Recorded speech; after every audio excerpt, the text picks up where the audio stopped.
Ya, kali ini saya akan membahas mengenai routing AUDV.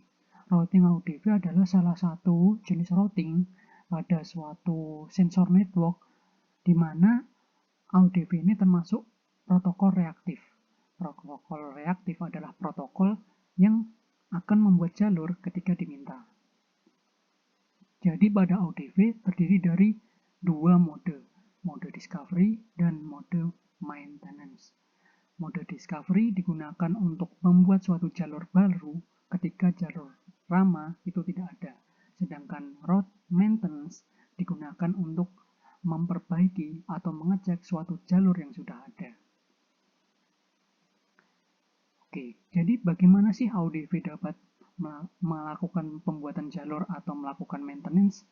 Tentu saja AUDV menggunakan 3 protokol pesan, di antaranya ada RREQ, RREP, dan RERR. Pertama kita bahas RREQ. RREQ digunakan untuk membuat suatu route baru jika dirasa di dalam tabel itu tidak ada route yang dimaksud. Jadi RREQ akan dikirimkan suatu node kepada teman-temannya, node tetangganya secara floating. Isi format pesan RREQ yaitu ada source address, request ID, source sequence number, destination address, destination sequence number, dan hop count. Nah, di sini yang patut digarisbawahi adalah source address dan request ID. Source address dan request ID di sini akan menjadi suatu identity dari suatu format pesan RREQ. Oke, untuk jelasnya kita coba di salah satu contoh jaringan di sini. Di sini terdapat node A, B, C, D, E, dan F. Jadi di sini maksudnya A akan melakukan floating dengan format pesan RREQ. Kemudian akan diterima oleh B, akan diterima oleh C, kemudian B akan lanjut ke E, kemudian C akan lanjut ke D, mengirimkan RREQ, kemudian RREQ akan dilanjutkan oleh D ke E. Nah, di sini kan E tadi sudah menerima dari B. Tentu saja, karena source address-nya sama dan request ID-nya sama, maka E tidak memperdulikan apa yang dikirimkan oleh D. Oleh karena itu, misalkan E melanjutkan RREQ hanya satu kali, yaitu dari B ke F. Selanjutnya adalah RREP. Nah, tadi kan E sudah sampai F tuh, dari A, B, kemudian ke E sampai F. Nah, di sini ketemu. Karena F merupakan tujuannya, maka F tidak perlu melanjutkan RREQ lagi. Maka F akan mengirimkan pesan balasan berupa RREP. RREP ini akan mengupdate tabel routing. Nah, untuk apa itu tabel routing dan isinya itu apa aja nanti kita akan bahas di slide-slide selanjutnya. Di sini kita bahas RREP terlebih dahulu. RREP berformat seperti berikut. Source address, yaitu source address-nya, kemudian destination address, destination sequence number, hop count, dan lifetime.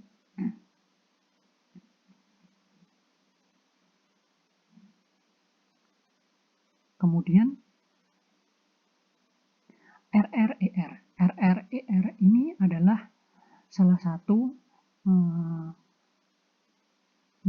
mode maintenance dari AUDV. Jadi ketika suatu route itu rusak, misalkan B dan C itu rusak, maka B akan mengirimkan suatu pesan RRER ke A yang menandakan bahwa B dan C rusak. Kemudian A nantinya akan menghapus route B ke C yang ada di routing table-nya. Jadi AUDV itu setiap node-nya itu memiliki tabel routing masing-masing. Yang ini akan diupdate ketika melakukan reverse path dan saat menerima RREP. melewati RREP. Untuk lebih jelasnya nanti akan dijelaskan pada suatu ilustrasi kasus. Di sini format tabel routingnya ada destination, kemudian ada next hop, ada hop count, ada destination sequence, ada lifetime. Kemudian destination berisi node tujuan yang biasanya ini berisi ID atau biasanya juga bisa berisi IP address. Kemudian next hop yaitu berisi ID dari node selanjutnya, dari node sekarang. Kemudian hop count itu berapa jumlah node yang telah dilewati. Sedangkan destination sequence adalah urutan untuk menandakan tujuan yang keberapa. Sedangkan lifetime menandakan berapa lama suatu node dianggap valid. Dan di sini dapat diperbarui oleh pesan hello. Pesan hello ini merupakan salah satu maintenance mode dari AUDV, di mana pesan hello akan dikirimkan dari suatu tetangga, dari suatu node ke tetangganya berdasarkan periode waktu tertentu. Jika suatu node menerima pesan hello dari tetangganya, maka lifetime-nya akan diperbarui, sehingga node tersebut tidak akan expired. Ini adalah contoh ilustrasi kasus ya. Jadi, pada topologi ini terdapat sistem dengan tujuan mengirimkan paket dari A ke E. Di sini merupakan pesan RREQ-nya. A adalah source node, kemudian source ID, kemudian satu adalah request ID-nya yang keberapa. Karena yang pertama, maka tulis pertama. Kemudian ada selanjutnya ada source sequence, kemudian ada destination address. Destination address-nya yaitu E. Kemudian ada dua di sini adalah destination sequence. Destination sequence-nya ini dianggap aja 2, jadi telah bertambah. Kemudian ada juga hop count. Hop count-nya masih 0 karena belum melewati node sama sekali.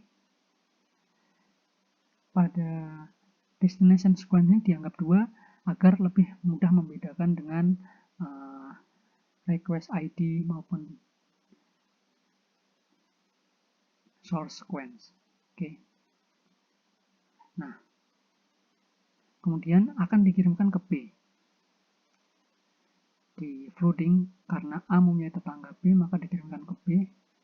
Kemudian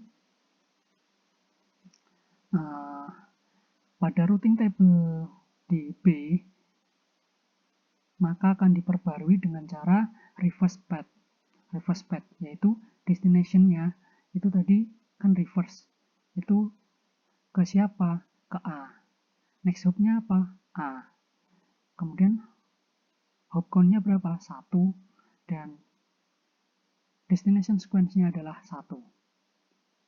Jadi kebalik ya. Kayak reverse path, jalan kebalik gitu.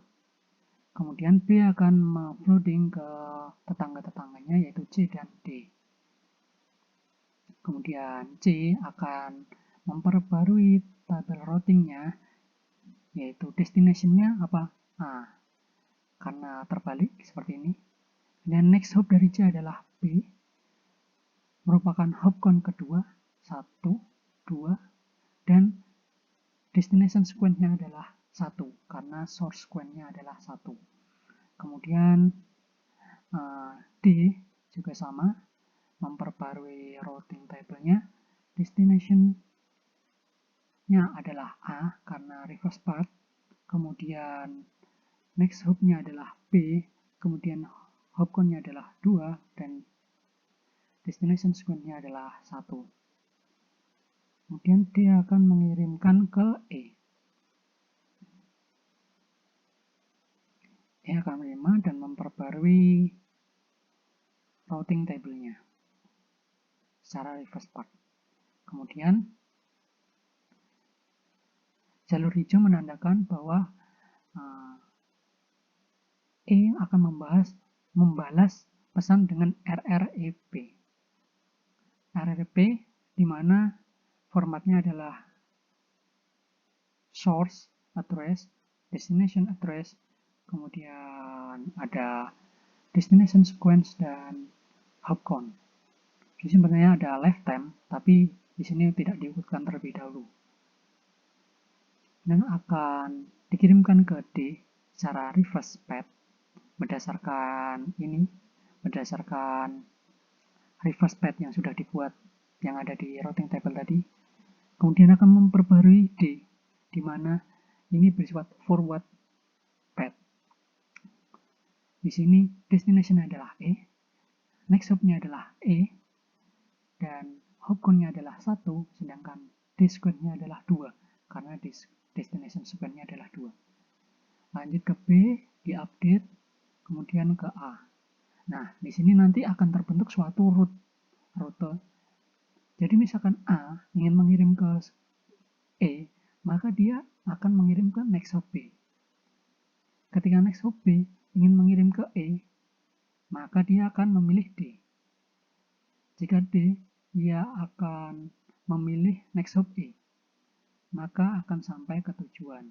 Jadi, untuk penjelasan tabelnya, tabel A ini untuk reverse path kembali, dan tabel tabel yang bawah itu digunakan untuk forward.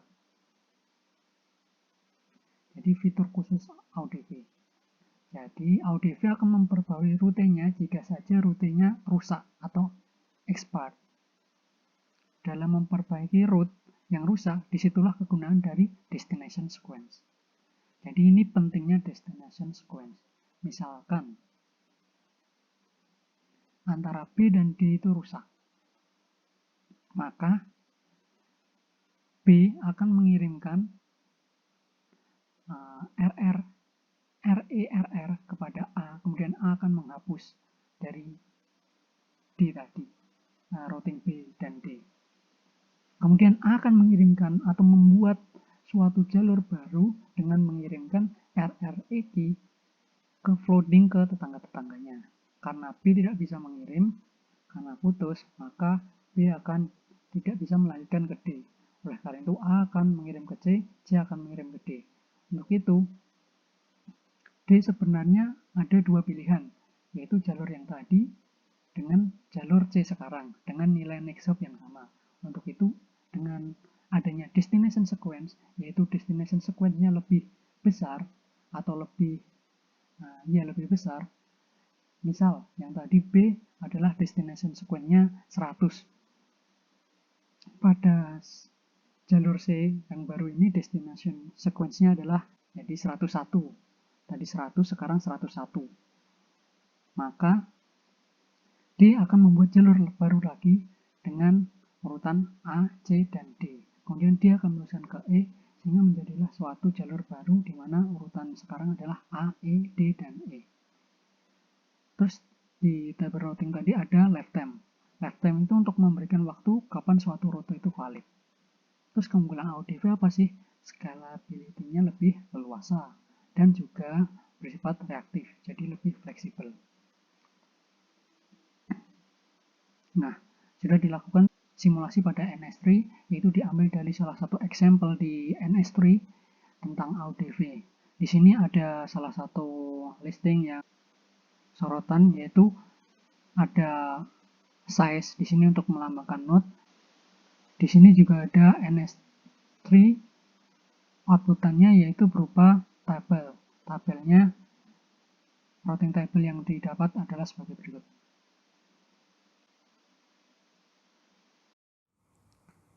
Oke, di sini saya akan mensimulasikan suatu program yang didapat dari example bertujuan untuk melakukan ping dari node pertama ke node terakhir, yaitu node ke-10.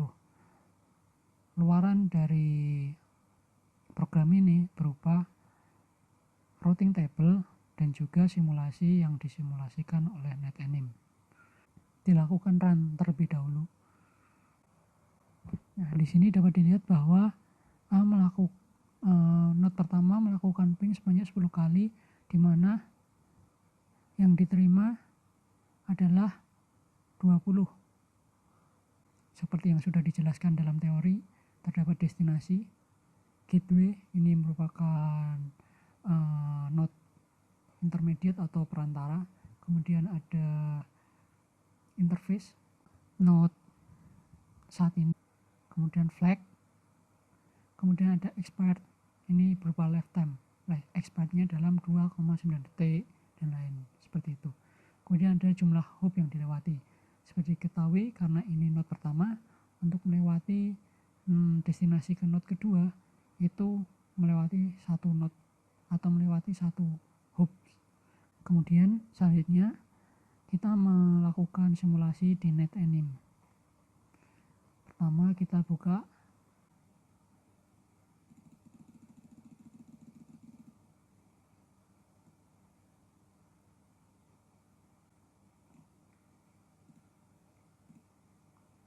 terdapat node-node yang telah dibuat pada example tadi. Nah, ini adalah salah satu caranya. Di sini kita juga bisa melihat IP address dari masing-masing, kemudian kita bisa melihat paketnya.